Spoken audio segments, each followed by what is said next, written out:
টানা বৃষ্টিতে জনজীবন বিপর্যস্ত, 4 বিভাগে বন্যা পরিস্থিতি। টানা কয়েকদিনের ভারী বৃষ্টিতে দেশের বিভিন্ন অঞ্চলে জনজীবন বিপর্যস্ত হয়ে পড়েছে। 4টি বিভাগের বিভিন্ন এলাকায় বন্যা পরিস্থিতির সৃষ্টি হয়েছে। সবচেয়ে বেশি ক্ষতিগ্রস্ত হয়েছে চট্টগ্রাম বিভাগ।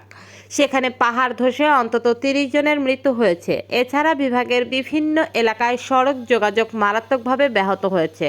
আবহাওয়া অধিদপ্তর জানিয়েছে, মৌসুমি বায়ু ও নিম্নচাপের প্রভাবে দেশ জুড়ে বৃষ্টিপাত অব্যাহত রয়েছে। রাজধানী ঢাকা সহ দেশের বিভিন্ন অঞ্চলে গেল কয়েকদিন ধরে থেমে থেমে থেকে মাঝারি থেকে ভারী বৃষ্টি হচ্ছে। উত্তরাঞ্চলের নদ নদীর পানিও বৃদ্ধি পাচ্ছে, ফলে বিভিন্ন জেলায় বন্যার আশঙ্কা দেখা দিয়েছে। বেসরকারি আবহাওয়া সংস্থা জানিয়েছে, দেশের প্রায় 95% এলাকায় বৃষ্টিপাতের সম্ভাবনা রয়েছে। বিশেষ করে সিলেট, ময়মনসিংহ, রংপুর, রাজশাহী ও চট্টগ্রাম বিভাগের অধিকাংশ এলাকায় ভারী থেকে অতি ভারী বৃষ্টি হতে পারে। পাশাপাশি বরিশাল ও খুলনার উপকূলীয় এলাকাতেও ভারী বর্ষণের আশঙ্কা রয়েছে।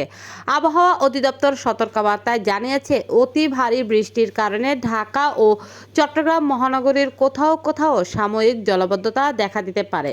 এছাড়া চট্টগ্রামের পাহাড়ি এলাকায় ভূমিধসের ঝুঁকিও রয়েছে। আবহাওয়াবিদের মতে, আগামী 11 থেকে 12 জুলাইয়ের পর বৃষ্টিপাতের প্রবণতা কিছুটা কমতে পারে। তবে ততদিন পর্যন্ত দেশের বিভিন্ন স্থানে ভারী বর্ষণ অব্যাহত থাকার সম্ভাবনা রয়েছে। এদিকে উত্তর বঙ্গোপসাগরে বিরূপ আবহাওয়ার কারণে দেশের 4 সমুদ্র বন্দরকে 3 নম্বর স্থানীয় সতর্ক সংকেত দেখিয়ে যেতে বলা হয়েছে।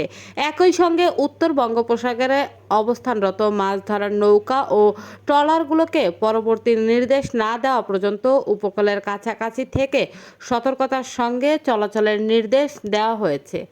লিমা আক্তার, স্বাধীন নিউজ।